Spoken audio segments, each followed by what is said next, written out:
Bonjour, je suis le docteur Fadel Saïbou et je vais vous parler aujourd'hui des incidences urologiques des micro-organismes uréase positifs.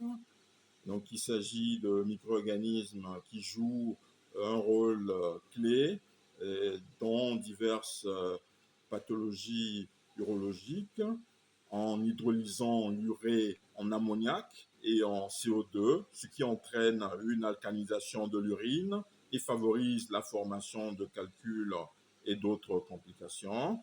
Comme un micro-organisme uréase positif impliqué, nous avons pour les bactéries Proteus mirabilis, le plus fréquent en urologie. Nous avons Klebsiella pneumoniae, Pseudomonas aeruginosa, Staphylococcus saprophyticus, Ureaplasma uraliticum et Mycoplasma hominis, et également Corynebacterium uraliticum. Nous avons également quelques champignons comme Cryptococcus specie. Et pour les pathologies urologiques associées, nous avons la lithiase urinaire avec les calculs de struvite et de carbonate apatite.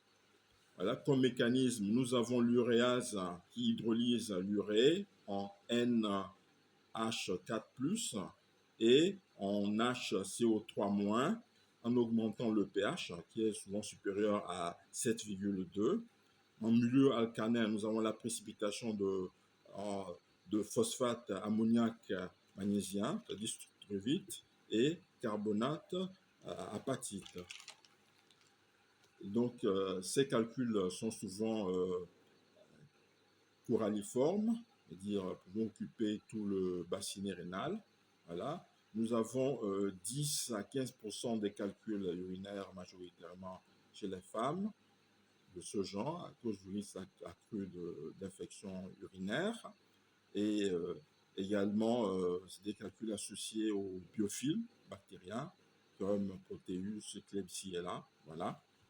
Donc, nous avons également la pyélonéphrite emphysémateuse, complications graves chez les diabétiques ou immunodéprimés, avec l'alcalinisation qui favorise la dégradation tissulaire et la production de gaz, CO2 notamment, par les bactéries uréase positives.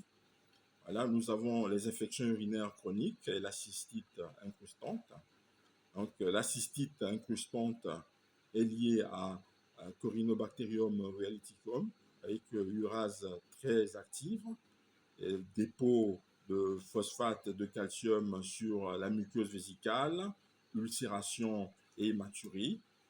Nous avons également l'obstruction et l'insuffisance rénale, avec les calculs de struvite qui peuvent entraîner une obstruction, une pyonéphrose ou une septicémie.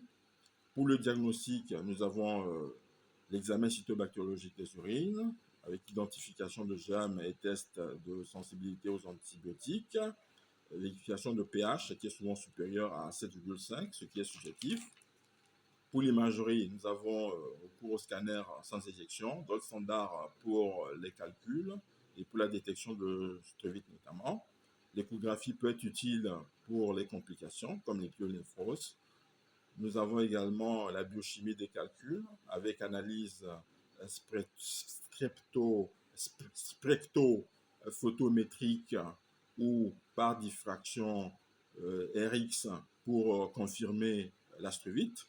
Voilà. Pour la prise en charge thérapeutique, nous avons le traitement antibiotique et en première ligne les fluoroquinolones ou céphalosporine troisième génération. En cas de Corynebacterium uraliticum, on peut utiliser la vancomycine. Voilà. Comme durée de traitement, on a 7 à 14 jours pour les infections aiguës. Un traitement prolongé pouvant aller jusqu'à 4-6 semaines si pyélonéphrite ou prothèse urinaire contaminée. Voilà. Pour l'ablation des calculs, parce que les antibiotiques seuls ne suffisent pas. Donc, on a l'électropsie extracorporelle pour les petits calculs. Nous avons la néphrolithotomie percutanée pour les calculs coralliformes, comme comme le recommandent des bonnes pratiques. Mais dans la réalité, certains calculs coralliformes nécessitent une lithotomie ouverte, hein, classique, comme par le passé. Donc, nous avons également l'urétéroscopie souple pour les localisations urétérales surtout. Voilà. On a recours également à l'acidification de l'urine et aux inhibiteurs d'uréase, voilà, comme l'acétohydroxamine, l'acide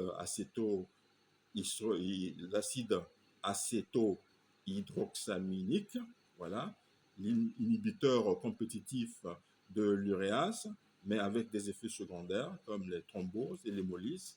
Voilà, nous avons le jus de cranberry avec un effet préventif, c'est-à-dire pouvant empêcher l'adhésion bactérienne.